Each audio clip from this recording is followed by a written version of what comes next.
பால் பாயாசம் செய்வதுக்கு ஒரு கடாய் அடுப்பில் வச்சு ஜவ்வரிசியை போட்டு அதில் வறுத்துக்கிறோம். அது லைட்டாக வறுத்தா போதும். அதை குக்கரில் எடுத்து மாற்றி அதில் 1/2 லிட்டர் தண்ணி ஊற்றி நம்ம வேக வச்சுக்கணும். 3 விசில் அடித்து அது சூடு நல்லா படிஞ்சதுக்கப்புறம் தான் நம்ம குக்கரை திறக்கணும். ஜவ்வரிசி நல்லா வெந்துருச்சுன்னா நல்லா கண்ணாடி மாதிரி பால் மாதிரி இருக்கும். அதுதான் அதனுடைய பருவம். இது 1 லிட்டர் பாயாசத்துக்கான அளவு தான். 1 லிட்டர் பாயாசம் எனக்கு இப்போ தேவைப்படுது. அதுக்காண்டி நான் வைக்கிறேன்.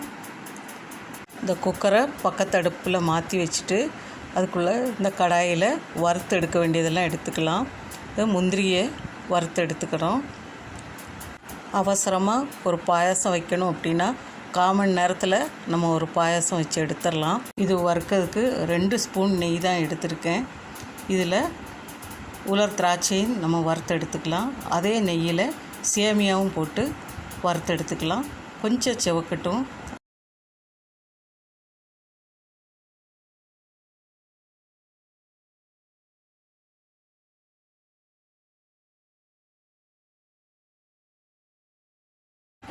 இப்போ குக்கரில் சூடு தணிஞ்சிருச்சு. இப்போ நம்ம இதை அடுத்த ஒரு பாத்திரத்துக்கு மாற்றிக்கலாம். மாற்றி இது கூட கொஞ்சம் தண்ணி விட்டுக்கணும். இந்த தண்ணி பத்தாது. இப்போ நல்லா பால் மாதிரி கண்ணாடி மாதிரி வந்துருச்சு.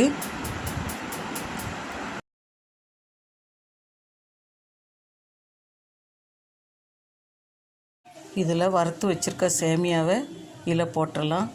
போட்டு கொஞ்சம் தண்ணி விட்டு நல்லா வேக விட்டுறலாம்.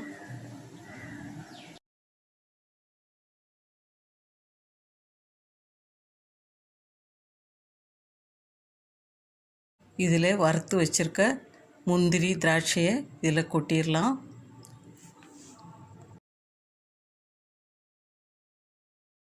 இது கொஞ்சம் பருவம் ஏலக்காவாக ஒரு 6 ஏலக்காய் எடுத்திருக்கேன்.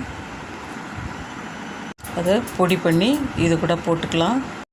இப்போ நம்மளுக்கு சேமியா வெந்துருச்சு. இப்போ நம்ம வச்சுருக்க அந்த பாலை ஊற்றிக்கலாம். கொஞ்சம் கட்டி பாலாக இருந்ததுன்னா 1/4 லிட்டர் பால் சரியாக இருக்கும். தண்ணியாக இருந்ததுன்னா நம்ம கொஞ்சம் வற்ற வச்சு ஊற்றினா நல்லாயிருக்கும். டேஸ்ட்டும் நல்லாயிருக்கும். இதுக்கு அடுத்து சீனி போட்டுக்கலாம். சீனி நான் இப்போ 3/4 கப்பு போட்டிருக்கேன். இதுக்கு அளவாக உங்களுக்கு இனிப்பு கூட குறையாக தேவைப்பட்டுன்னா அது மாதிரி நம்ம போட்டுக்கலாம். இது கூட கொஞ்சம் தண்ணியாக வேணாலும் இன்னும் கொஞ்சம் தண்ணியாக வச்சுக்கலாம். கட்டியாக வேணாலும் வைக்கலாம். ஆனால் இந்த பால் பாயாசம் கட்டியாகக்கூடிய ஒன்று தான். இப்போது சேர்வகை எல்லாமே சேர்த்தாச்சு. இப்போ எல்லாம் ஒரு கொதி மொத்தமாக நல்லா கொதித்ததுக்கப்புறம் நம்ம இறக்கி சாப்பிட வேண்டியதான். இப்போ சூடான டேஸ்டான ஒரு பால் பாயாசம் ரெடி ஆயிருச்சு. முடிஞ்சால் ஒரு லைக் பண்ணுங்கள்.